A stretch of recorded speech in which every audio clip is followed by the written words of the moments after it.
प्यारे दोस्तों, क्या आपने कभी सोचा है कि पूरी दुनिया को चलाने वाले, सबको खुश रखने वाले भगवान जगन्नाथ जी को भी कभी किसी को मनाना पड़ता है? जी हाँ, आज की कहानी बहुत ही अनोखी, प्यारी और जादुई है। ये कहानी है भगवान जगन्नाथ जी, उनकी अर्धांगिनी माता लक्ष्मी और एक बहुत ही स्वादिष्ट मिठाई, रसगुल्ले की। बात उन दिनों की है जब पुरी के भव्य मंदिर में साल की सबसे बड़ी और रंग बिरंगी रथ यात्रा की तैयारियां चल रही थी। पूरा आसमान नीले और गुलाबी रंगों से चमक रहा था।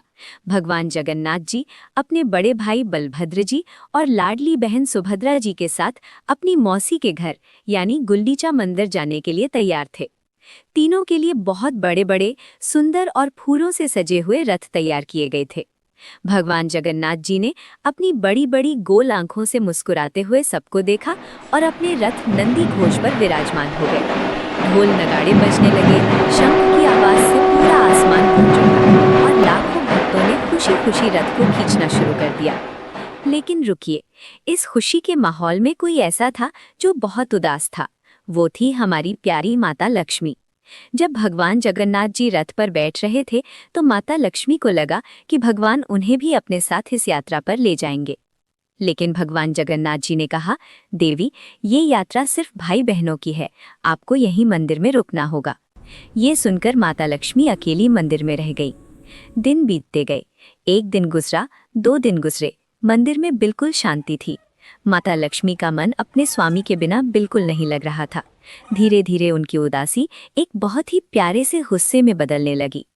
माता लक्ष्मी ने अपने गाल फुला लिए और मन ही मन सोचा, मुझे यहाँ अकेला छोड़कर खुद मौसी के घर इतने मजे से 56 भोग खा रहे हैं, मैं भी देखती हूँ कि वो मुझे कैसे भूल सकते हैं।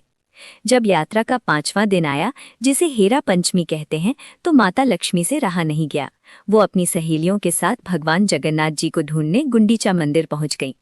उन्होंने देखा कि भगवान का सुंदर रथ नंदी घोष बाहर खड़ा है। माता को इतना गुस्सा आया कि उन्होंने अपने सेवकों से कहकर उस रथ का एक छोटा सा हिस्सा तोड़ दिया। ये भगवान जगन्नाथ जी के लिए एक संदेश था कि मैं आपसे बहुत नाराज हूँ, जल्दी वापस आ जाइए। रथ का हिस्सा तोड़ने के बाद माता लक्ष्मी वापस अपने मंदिर लौट आई और दरवाजा अंदर से कसकर बंद कर लिया।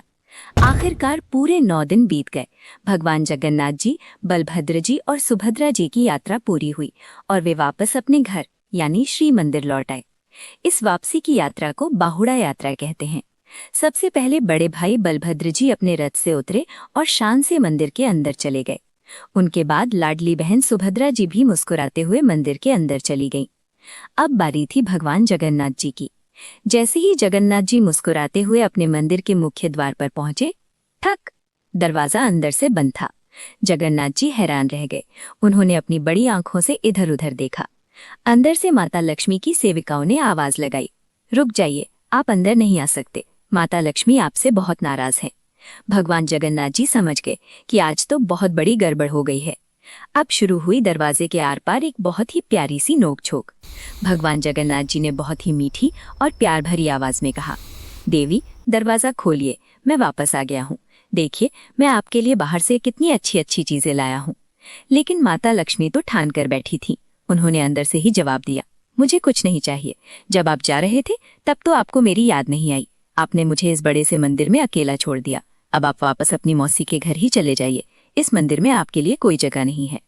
भगवान जगन्नाथ जी के सेवकों ने भगवान की तरफ से सफाई दी, अरे माता, भगवान तो बस अपने भक्तों को दर्शन देने गए थे। वो तो पूरी दुनिया के भगवान हैं, उन्हें सबका ध्यान रखना पड़ता है। लेकिन माता लक्ष्मी ने एक न सुनी। उन्होंने साफ कह दिया, जब तक स्वामी खुद मुझे नहीं मनाएंगे, ये दरवाजा नहीं खुलेगा। भगवान जगन्नाथ जी मुस्कुराए। वो जानते थे कि माता लक्ष्मी का दिल बहुत कोमल है, बस उन्हें थोड़ा सा प्यार और मिठास चाहिए। तभी भगवान को एक बहुत ही शानदार और मीठा सा उपाय सूझा। उन्होंने अपने हाथों में एक जादू किया। उनके हाथों में सोने की एक सुंदर सी कटोरी प्रकट हुई और उस कटोरी में क्या था? उसमें थे सफेद, गोल गोल, रस से भरे हुए स्पंजी और दुनिया के सबसे स्वादिष्ट रसगुल्ले। भगवान जगन्नाथ जी ने उस मीठे रसगुल्ले की खुशबू को दरवाजे के अंदर माता लक्ष्मी की तरफ भेजा।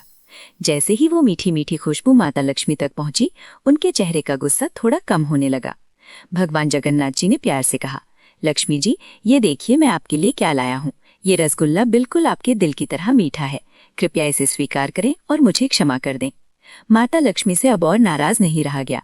उस स्वादिष्ट रसगुल्ले की मिठास और भगवान जगन्नाथ जी के प्यार ने उनके गुस्से को छूमंतर कर दिया। उनके चेहरे पर एक बहुत ही प्यारी सी मुस्कान आ गई। ठीक है, लेकिन अगली बार मुझे साथ ले जाना मत भूलिएगा। ऐसा कहते हुए माता लक्ष्मी ने खुशी खुशी मंदिर का दरवाजा खोल दिया। भगवान जगन्नाथ जी मुस्कुराते हुए अंदर आए और दोनों ने मिलकर वो मीठा रसगुल्ला खाया।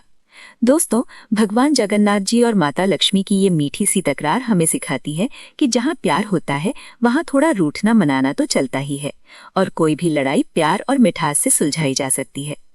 इसी मीठी सी घटना की याद में आज भी हर साल रथ यात्रा के आखिरी दिन भगवान जगन्नाथ जी को रसगुल्ले का भोग लगाया जाता है, और इस दिन को उड़ीसा में बहुत ही धूमधाम से रसगुल्ला दिवस के रूप में मनाया जाता है।